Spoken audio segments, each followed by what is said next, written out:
সজল ঘোষের মাইক বন্ধ করে দিলেন মালা রায়, কেন বলুন তো?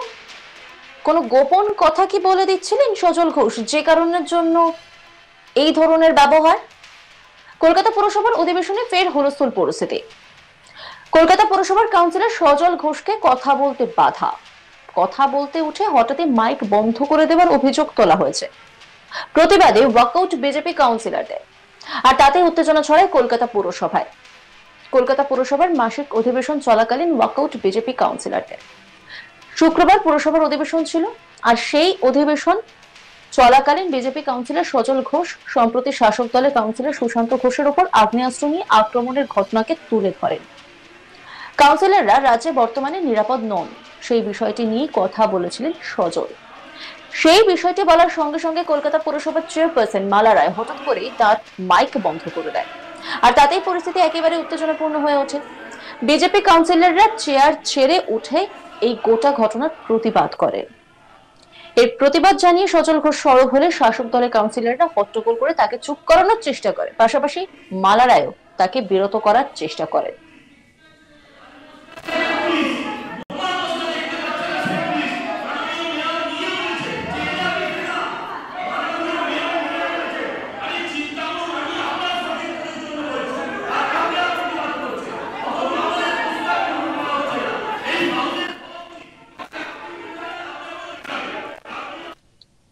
এরপর সজল ঘোষ জানান, এ রাজ্যে পুলিশ এবং ইন্টেলিজেন্স ফেলিওর হওয়ার কারণে ইতিপূর্বে একাধিক শাসক দল ও বিরোধী দলের নেতা ও বিধায়করা শেষ হয়ে গেছে।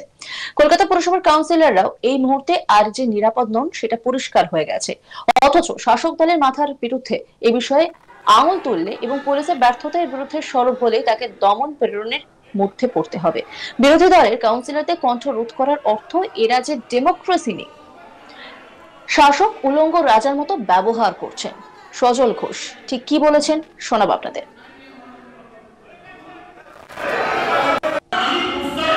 কাউন্সিলরের ওপর যে হামলা হচ্ছে এবং পুলিশের ব্যাপারে আমাদের মাননীয় মেয়র যে ক্ষোভ প্রকাশ করেছেন তার পরবর্তী পর্যালোচনা করা হোক, বর্তমানে পুলিশ কি কি ব্যবস্থা নিয়েছে সেটা মানুষের সামনে আনা হোক, এবং এই যে জমির দখলদারির অভিযোগ আসছে কাউন্সিলরদের নামে সেটা হাউসের সামনে পরিষ্কার করে বলা হোক। যে বলুক যারা যুক্ত নয়, জমি দখলদারিতে এরা যুক্ত নয় এটা বলুক হাউসে দাঁড়িয়ে। নিরাপত্তা নেই, তাহলে জনগণের নিরাপত্তা কোথায়? এটা তো আমার কথা নয়, মেয়র নিজে বলেছেন এনাফ ইজ এনাফ। পরের দিন মেয়র বলেছেন আমি আমার পাড়ার এলাকার থেকে জবরদখল উচ্ছেদ করতে পারছি না, করতে পারলে একটা থানা তৈরি করতাম। যে লোকটা একটা থানা তৈরি করতে পারে ইচ্ছে করলে, সে পাশের থানা থেকে দুটো পুলিশ এনে জবরদখল তুলতে পারে না। এই ধরনের হাস্যকর কথা এইগুলো বন্ধ করা হোক, একটা ফুল টাইম মেয়র আনা হোক কলকাতা শহরের জন্য। হ্যাঁ, আবার কি আমরা বিরোধী কণ্ঠ বলে স্তব্ধ করে দেওয়া হলো, আর কিছু সেটিং বিজেপি কিছু সেটিং এখনো বিরোধী আছে যারা চুপ করে বসে আছে, তারা এই নিয়ে একটাও কথা বলছে।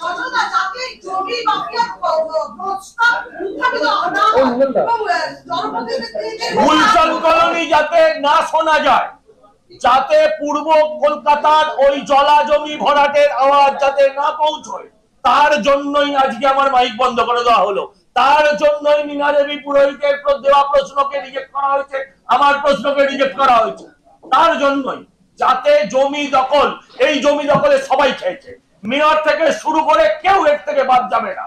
এই আজকে বলুন সাপুরের মৃত্যু সাপের হাতে, আজকে বলুন এই কাউন্সিলরদের কত টাকার প্রপার্টি ছিল 15 বছর আগে, এই 15 বছর এদের কত টাকার প্রপার্টি হয়েছে। এরা আদানি আম্বানি নিয়ে পড়ে থাকে, আদানি আম্বানির থেকে এদের বড় গ্রাফ, আদানি আম্বানির থেকে এদের গ্রাফ মানে ভার্টিক্যাল গ্রাফ, একদম উন্নয়নের গ্রাফ। বাংলার উন্নয়ন না হলে এদের বাড়ির সামনে গেলে উন্নয়ন দেখতে পাবে, এদের বাড়ির সামনেটা গেলে উন্নয়ন দেখতে পাবে। এখানেই থেমে থাকেননি, পাশাপাশি তিনি আরো ক্ষোভ উগরে দেন। তিনি আর কি কি বলেছেন শোনাবো আপনাদের।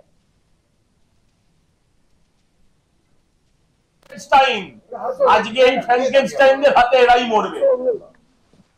আমাদের বাড়িতে পুলিশ ঢুকছে, ওদের বাড়িতে দুষ্কৃতী। খোঁজ নিয়ে ধরুন দুষ্কৃতীকে, বলতে আমি তৃণমূল। আপনি দেখুন ওই দুষ্কৃতীকে কিছু না জেনে বলছো তৃণমূল। আজকে আপনি যখন আপনারা এখন ওয়াকআউট করছেন, বেশ কিছু তৃণমূল কংগ্রেস কাউন্সিলর যারা বিরোধিতা করলেন আপনার এই বক্তব্যে, কি বলবেন তাদের বিষয়ে? বেচারীরা বড় দুঃখে আছে। কোন দিন এদের নামে শোক প্রস্তাব এই হাউসেই পাস হবে? আর এমন পেটের দায়, পেটেরই দায়, পেটের আর পদের দায়, যার জন্য বাধ্য হয়ে এই অন্যায়কেও ওদের মনের বিরুদ্ধে গিয়ে ওদের লড়তে হচ্ছে। এদের মনের সঙ্গে এদের ব্রেনের এত লড়াই, এরা অসুস্থ না হয়ে পড়ে। আপনার সামনে আপনি যখন ওয়াকআউট করছেন তখন দেখা গেল যে মেয়র একেবারে চুপ করে নিজের পদে বসে রয়েছেন। আরে মেয়র তো বলতে অ্যালাউ করছে না, এটা তো মেয়রের কথাই বলছেন। মেয়র তো আমায় চাইছেন আমি বলি, মেয়র চাইছেন, কারণ তো মেয়রের হতাশা কদিন আগে ব্যক্ত করেছেন। এনার সঙ্গে মায়ানমারও আছে, রোহিঙ্গারাও আছে। শুধু বাংলাদেশ বাংলাদেশ বলছে কেন?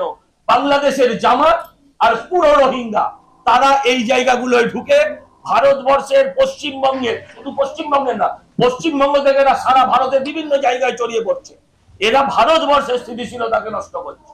আর অন্য রাজ্য থেকে এসটিএফ এসে, অন্য রাজ্য থেকে অন্য তদন্তকারী সংস্থা এসে এইসব গুলশন কলোনি থেকে লোককে গ্রেফতার করে নিয়ে যাচ্ছে, যারা এই দেশের নয়। এরা কারা? এই 2 লক্ষ লোক গুলশন কলোনিতে বাস করে, এরা কারা? এ বিষয়ে বিজেপি কাউন্সিলর মীনা দেবী পুরোহিত ক্ষোভ প্রকাশ করেছেন। তিনি কি বলেছেন শোনাবো আপনাদের। করছে না, প্রস্তাব করলে কোশ্চেন করলে জবাব দেবেন না। তারপর আজকে সজল যা প্রস্তাব করেছে সবার জন্য আছে, সবাই কাউন্সিলরের জন্য, সবার জন্য। কমন পিপুল কি করবেন আজকে যে একটা কাউন্সিলর উপর হামলা হচ্ছে? আর ও তো বেঁচে গেল, ও তো বেঁচে গেল, ওর কিসমত ভালো ছিল ওই জন্য বেঁচে গেল, নাহলে তো আজকে গুলি একদম ভিতর থেকে বাইরে যেত, সঙ্গে সঙ্গে ওর ডেথ হয়ে যেত। ওর জন্য আজকে প্রস্তাব এনেছেন। উনি আমার সঙ্গে কথা বললেন, প্রস্তাব আমি দেখলাম, প্রস্তাব তো নেই। আমি ওকে বললাম আমার প্রস্তাব তো নেই। তখন আমরা ভেবেছি যে প্রস্তাবের উপর কথা বলবো, প্রস্তাবের কথা বলতে পারলেন না।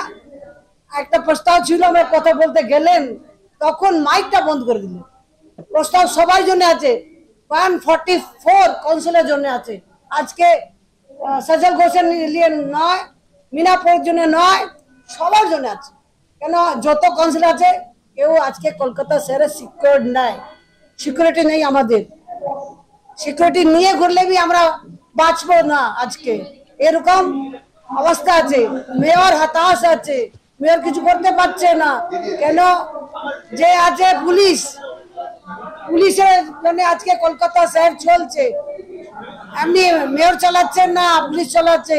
যেখানে সিন্ডিকেট আছে ওখানে ওরা পৌঁছে যাচ্ছেন। আজকে গুলি হচ্ছেন, পুলিশ কোথায় ছিল? নজর রাখুন আজ তাক বাংলার ইউটিউব স্ট্রিমিং এ।